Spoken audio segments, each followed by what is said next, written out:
Assalamualaikum warahmatullahi taala wabarakatuh. Today we are from Group 1 who will present to you about the chapter 12 and 13. The question is compare the advantage and disadvantage of network and boundaryless and process and explain two frequently cited example of dialogic practices. Our group member is Haris Amani, Nifail Azim, Muhammad Izzat, Ahmad Fahal Rifki and Miza Azri.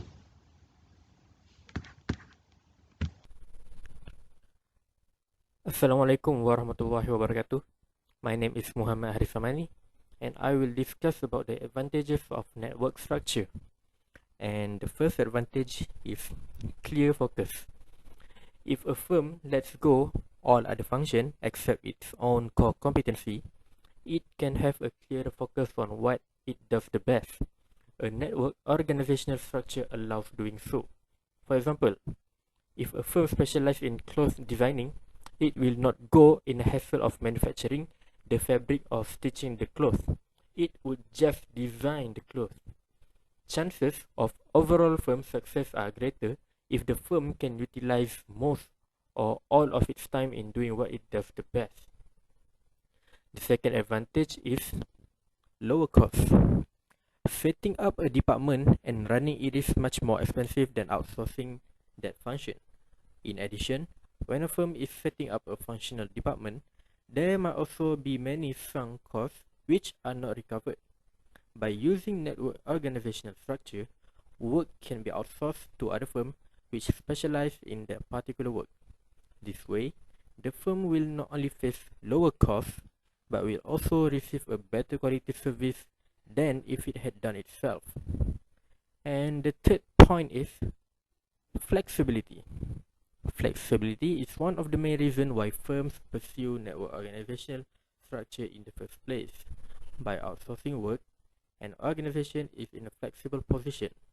This allows them to change its production techniques, quantity, product design, or stop the production completely without facing any major problems. That's it from me. Thank you.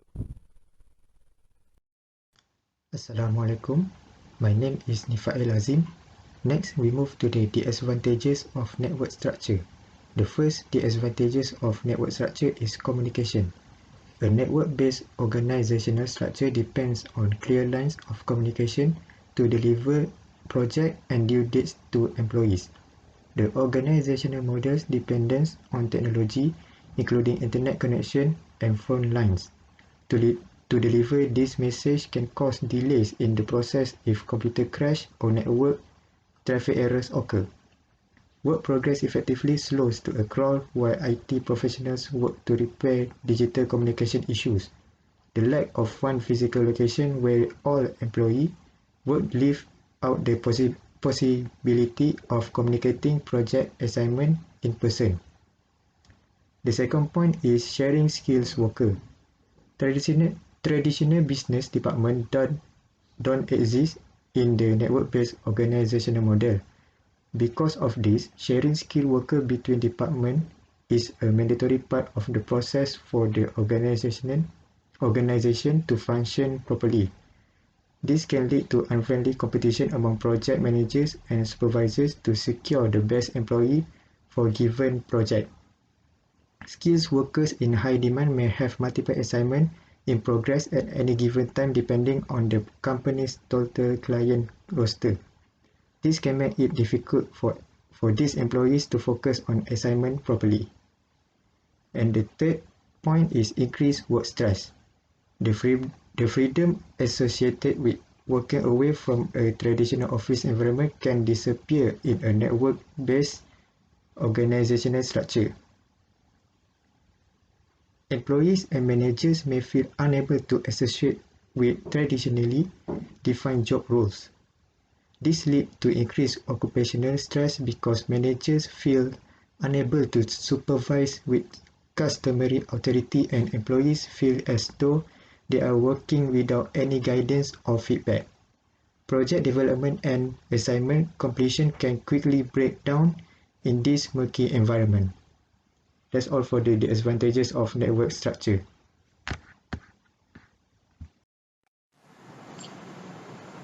My name is Muhammad Izzat. and I'm going to present the advantages of bundlers and process structure. So first is highly flexible. The bundlers and process structure roles, titles, jobs, team are no longer rigidly built into the structure of the organization, but negotiated and flexible depending on the needs of the organization. So this structure is flexible. Second is break down the traditional hierarchy.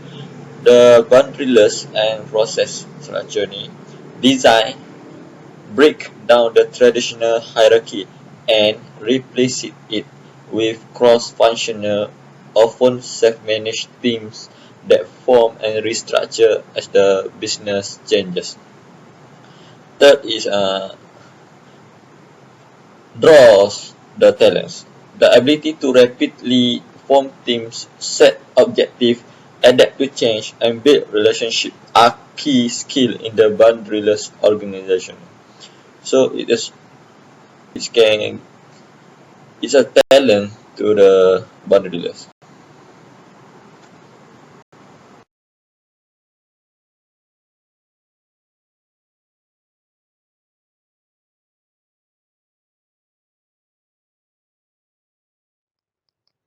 Assalamualaikum warahmatullahi taala wabarakatuh. My name is Ahmad Farah Rifki Bezambri, and I'm going to explain about disadvantage of boundaryless and process structure. Firstly, for the coordination, the major problem of coordination is that this is because each partner in a network organization is concerned only about his area of work, and because of the independence given to partners, it becomes very difficult to coordinate this towards the common goals of the organization. The second one is reliability. Reliability of information is another major challenge in network organization, as the tasks are outsourced to external agents, and the veracity of information cannot be vouched for in these circumstances. And last, lacks of cost control. This may result in a drop in performance on the part of the teams that have been engaged by the central hub. However, this is subject to the capability and maturity of teams chosen for the task.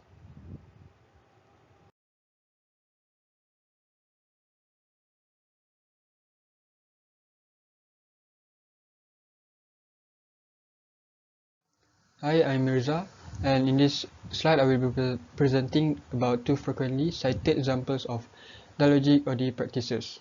The first one is World Cafe.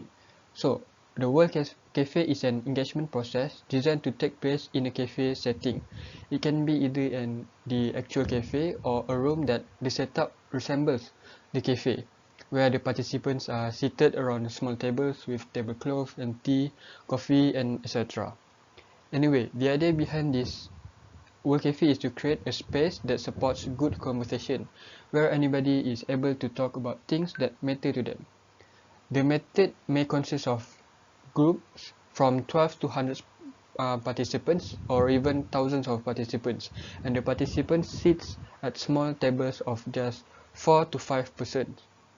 And in World Cafe, they have rounds of discussion, and each round is initiated with a specific question related to the overall purpose of the event. The choice of question is crucial to the success of the event.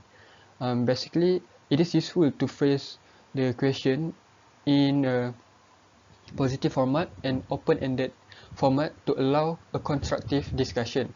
For example of question, what opportunities can we see in this situation? Or what assumptions do we need to test or challenge in our thinking? And after a 20 to 30 minute conversation, most of the participants will rotate to a new table to begin new conversation with new table members, whereas there will be one participant, which is the table host, that remain and summarizes the previous conversation to the newly arrived participants. And by engaging participants in conversation on significant issues and multiplying these conversational insights through rotation, participants build on one another's ideas, which sets the stage for collective insights to emerge and action to take place. And in World Cafe, there are 7 integrated design principles, which is basically the principle will summarizes what is the World Cafe. So the first one is set the context, create hospitable spaces, explore questions that matter, encourage everyone's contribution, cross-pollinate and connect diverse perspectives, listen together for patterns, insights and deeper questions, and lastly, harvest and share collective discoveries. And the second one is open space technology. So open space technology is one way to enable all kinds of people in any kind of organization to create inspired meetings and events. Opening space is used as an intentional leadership practice which can create inspired organizations where ordinary people work together to create extraordinary results with regularity, and can be the actual agenda schedule of presentations or open space technology is partly or mostly unknown until people begin arriving. The scheduling of which talk on which topic in which room is created by people attending once they arrive. And that's why Owen said it is particularly powerful when nobody knows the answer and the ongoing participation of a number of people is required to deal with the questions. Therefore, this method is inappropriate or not suitable for situations where a decision has already been made. And open space works best when the work to be done is complex, the people and ideas involved are diverse, the passion for resolution or solutions to a problem are high. And open space operates with a set of values called 4 principles and 1 law. So the 4 principles, the first one is whoever comes is the right people, whatever happen is the only thing could have, and whenever it starts is the right time, and lastly when it's over, it's over. So basically these principles remind both participants and facilitators that voluntary participation increases the quality of the discussion, and that progress depends on whatever willing participants show up, no matter when the meeting starts or how long it lasts. And the last one is the one law. So the one law is the law of 2 feet, which intended to give everyone the freedom to move to another discussion where they find they may have more interest, passion and commitment. So that's all from us. Thank you very much.